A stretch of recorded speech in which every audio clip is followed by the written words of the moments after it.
भगवान कृष्ण द्वारा परम सत्य उपदेश। श्री कृष्ण सुविचार। भगवान कृष्ण को भगवान विष्णु के 8वें अवतार के रूप में और अपने आप में सर्वोच्च भगवान के रूप में पूजा जाता है। वह करुणा, कोमलता, प्रेम के देवता हैं और भारतीय देवताओं में सबसे लोकप्रिय और व्यापक रूप से पूजनीय हैं।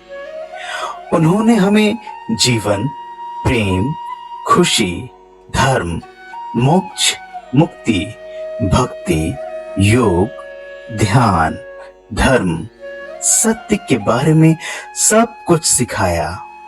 आइए जानते हैं श्री कृष्ण के श्रीमुख से निकले हुए अनमोल वचनों को। वह सब कुछ करो जो तुम्हें करना है, लेकिन लालच से नहीं, अहंकार से नहीं, वासना से नहीं, ईर्ष्या से नहीं, बल्कि प्रेम, करुणा, नम्रता और भक्ति के साथ। भगवान श्री कृष्ण इस अनमोल वचन के माध्यम से कार्य करने की नियत का उल्लेख करते हैं। जब किसी भी कार्य करने में अगर लालच होगा, बेईमानी होगी, जलन होगी, तो वे काम न तो सही होगा और न ही उसके परिणाम फलदायी होंगे। इसके अतिरिक्त जिस कार्य को हम पूरे मन से प्रेम पूर्वक करेंगे, तो वो न सिर्फ हमारे लिए बल्कि समाज के लिए भी हितप्रद होगा। नरक के 3 द्वार हैं: काम, क्रोध और लोभ।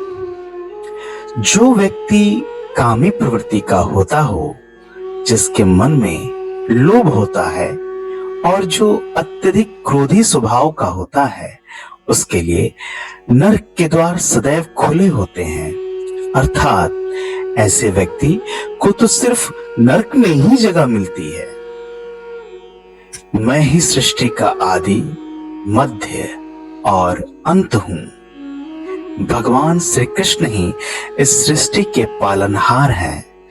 वही इस संसार की शुरुआत थे, वही मध्य और वही अंत होंगे।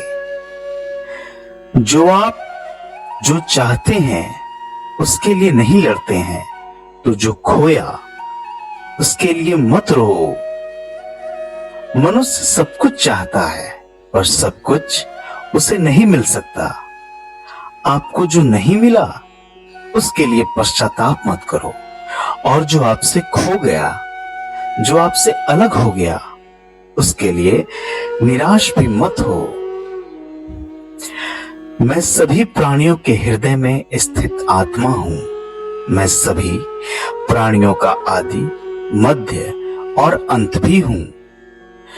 हर व्यक्ति श्री कृष्ण से जुड़ा है और श्री कृष्ण हर व्यक्ति से जुड़े हैं। वही हमारे आदि, मध्य और अंत हैं। ठंड या गर्मी, सुख या दर्द का अनुभव करें। ये अनुभव क्षण भंगुर हैं। वे आते हैं और जाते हैं। उन्हें धैर्य पूर्वक सहन करें। समय एक सा नहीं रहता। आज दुख है तो कल सुख भी आएंगे, और सुख के बाद दुख भी आना स्वाभाविक है। आपको पूरे धैर्य और श्री कृष्ण पर विश्वास के साथ अपना जीवन निर्वाह करना चाहिए। सत्य कभी नष्ट नहीं हो सकता। अच्छा करने से नहीं डरना चाहिए। लोग अक्सर सच कहने से बचते हैं या डरते हैं, पर सत्य कभी छुप नहीं सकता और न ही कभी मिट सकता है। कितना भी छुपा ले, पर सच तो उजागर हो ही जाएगा। इसलिए जो बात सच पर आधारित हो, उसे करने या कहने और मानने से कभी नहीं डरना चाहिए। इस शरीर का मोह मत करो। यह तो माटी है, माटी में मिल जाएगा। अमर तो आत्मा है, जो परमात्मा में मिल जाएगी। लोग अपने शरीर को सुंदर बनाने में लगे रहते हैं, पर आत्मा की सुंदरता शरीर की सुंदरता से कहीं ज्यादा महत्वपूर्ण है। शरीर तो नश्वर है, मिट्टी ही तो है, तो मिट्टी में ही मिल जाता है, पर आत्मा अमर है। इसलिए आत्मा की सुंदरता पर ध्यान दो। आत्मा की सुंदरता अपने को श्री कृष्ण में लीन करने में मिलती है। जो हुआ अच्छा हुआ, जो होता है अच्छे के लिए होता है। कभी कभी विपरीत परिस्थितियां हमारी वर्तमान स्थिति को अच्छा करने के लिए आती है। मन चंचल है, इसे और संयमित करना कठिन है, लेकिन यह अभ्यास से ही वश में होता है। मन चंचल होता है, यह इधर उधर भागता है और किसी भी कार्य की एकाग्रता का दुश्मन है। लेकिन यदि यह व्यक्ति के वश में हो जाए तो इससे अच्छा कोई मित्र नहीं है। मन को एकाग्र करना जरूरी है, बस थोड़े से प्रयास और अभ्यास की जरूरत है। मेरे लिए ना कोई घृणित है और ना ही कोई प्रिय, ना कोई निर्धन है और ना ही कोई धनी। बस जो भक्ति भाव के साथ मुझे याद करते हैं, मैं उनका हूं और वो मेरे। श्री कृष्ण उन्हीं के हैं जो श्री कृष्ण के हैं। भगवान तो बस प्रेम भक्ति के भूखे हैं। जो भी उनकी भक्ति में लीन होता है, जो भी प्रेम से उन्हें याद करता है, वो सदैव उसका कल्याण करते हैं। मैं हमेशा तुम्हारे साथ और तुम्हारे आसपास रहता हूं, चाहे तुम कुछ भी कर रहे हो। जब भी आप कोई बुरा कार्य करते हो या अच्छा कार्य करते हो, आपको लगता है कि कोई देख नहीं रहा, तो यहाँ श्री कृष्ण कहते हैं कि तुम जो कुछ भी कर रहे हो, मेरी दृष्टि सदैव तुम पर है। इसलिए आप यह मत समझें कि आप अकेले हैं, आपके साथ श्री कृष्ण सदैव हैं।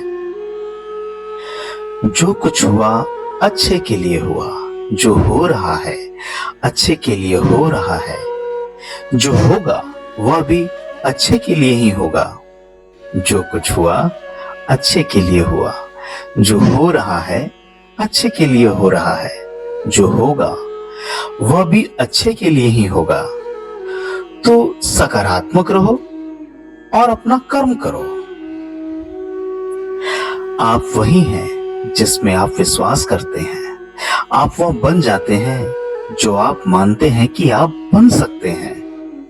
हमारी सफलता और असफलता इस बात पर निर्भर करती है कि हम खुद पर कितना विश्वास करते हैं। व्यक्ति जो चाहे बन सकता है, यदि पूरे विश्वास के साथ अपने लक्ष्य पर लगातार चलता रहे। जिस इंसान के चारों तरफ नकारात्मक लोग रहते हैं, उस इंसान का मंजिल से भटक जाना तय है। कहते हैं मन के हारे हार है और मन के जीते जीत। जिस प्रकार सकारात्मक विचारों से सफलता मिलती है, उसी प्रकार नकारात्मक विचार असफलता के मार्ग की ओर अग्रसर करते हैं। क्योंकि जैसा हम सोचते हैं वैसा ही हम बनते चले जाते हैं, और अपने विचारों के माध्यम से ही हमें नकारात्मक और सकारात्मक परिणाम मिलते हैं। अपने अनिवार्य कर्तव्य का पालन करें, क्योंकि क्रिया वास्तव में निष्क्रियता से बेहतर है। मनुष्य ही एक ऐसा प्राणी है जो कर्म करता है, इसलिए कर्म करना प्रत्येक व्यक्ति का धर्म भी है। कर्म करने वाला व्यक्ति है कर्मवीर कहलाता है। इसलिए कार्य करते रहना खाली बैठे रहने से हमेशा बेहतर होता है। जहां भी सभी मनुष्यों के स्वामी कृष्ण हैं और जहां अर्जुन सर्वोच्च धनुर्धर है, वहां भी निश्चित रूप से ऐश्वर्य, विजय, असाधारण शक्ति और नैतिकता होगी। शिल प्रभुपाद भगवत गीता। श्री कृष्ण विष्णु जी के 8वें अवतार, जगत के पालनहार और धनुर्धरों में श्रेष्ठ अर्जुन जहां होते हैं वहां निश्चय ही विजय, असाधारण शक्ति और नैतिकता होती है। समय हमेशा चलता रहता है, कभी रुकता नहीं। यदि आज बुरा समय है तो कल अच्छा होगा। इसलिए आप बिना किसी स्वार्थ के सिर्फ कर्म कीजिए, फल समय खुद देगा। न तो समय रुकता है और न ही एक सा रहता है। बुरा समय हो या अच्छा समय बदलता जरूर है। आज बुरा है तो कल अच्छा, और अच्छा तो फिर बुरा समय जरूर आएगा। सुख के बाद दुख और दुख के बाद सुख आते जाते रहते हैं। इसलिए इस पर हमारा कोई वश नहीं है, लेकिन कर्म पर हमारा वश जरूर है। आप सिर्फ कर्म करिए, फल की चिंता किए बगैर। समय आने पर फल जरूर मिलेगा। जो अहंकार से मोहित हो जाता है वह सोचता है मैं करता हूं। जो अज्ञानी व्यक्ति होता है वह यह गलतफहमी पाल लेता है कि मैं करता हूं, सभी कार्य मेरे द्वारा किए जा रहे हैं, ऐसा जानकर उसमें अहंकार घर कर लेता है। परंतु इस सृष्टि में जो भी हो रहा है वो तो प्रकृति द्वारा किए जा रहे हैं। अज्ञानता के कारण व्यक्ति में जो मैं का अहंकार जन्म ले लेता है तो उसका पतन होना निश्चित है। जो अहंकार से मोहित हो जाता है वह सोचता है मैं करता हूं। मैं किसी का भाग्य निर्माण नहीं करता। हर व्यक्ति अपना भाग्य स्वयं बनता है। श्री कृष्ण कहते हैं कि वो किसी के भी भाग्य का निर्माता नहीं है। व्यक्ति खुद ही अपना भाग्य लिखता है। आप जैसा बीज बोएंगे आप वैसे ही फसल काटेंगे। आप जैसा कर्म करेंगे आपको वैसे ही परिणाम मिलेंगे। यदि विद्यार्थी मन लगाकर पढ़ाई करेंगे तो परीक्षा में सफल होंगे। इसलिए हर व्यक्ति का भाग्य तभी बदलेगा जब वो वैसे कर्म करेगा।